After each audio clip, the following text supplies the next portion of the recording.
গল্প এক মুঠো চালের শিক্ষা। একবার মহর্ষি কৃষ্ণ দরিদ্র ব্রাহ্মণ বিদুরের বাড়ি অতিথি হয়ে গেলেন।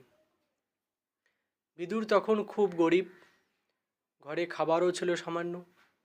তবুও তিনি আন্তরিকতার সঙ্গে কৃষ্ণকে আপ্যায়ন করলেন।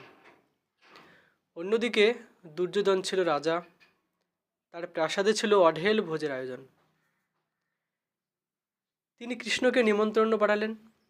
কৃষ্ণ রাজসিক ভোজ প্রত্যাখ্যান করে বিদুরের ছোট্ট কুঁড়ে ঘরে গেলেন। সেখানে বিদুরী স্ত্রী ভালো খাবার দিতে পারলেন না, শুধু এক মুঠো শুকনো চাল দিলেন। কৃষ্ণ আনন্দের সঙ্গে তা খেলেন।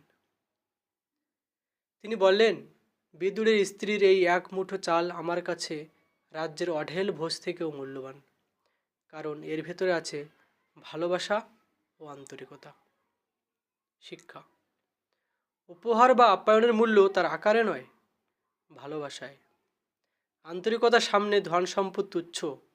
সত্যিকারের ভক্তি ও ভালোবাসা ঈশ্বরকে সন্তুষ্ট করে। নমস্কার।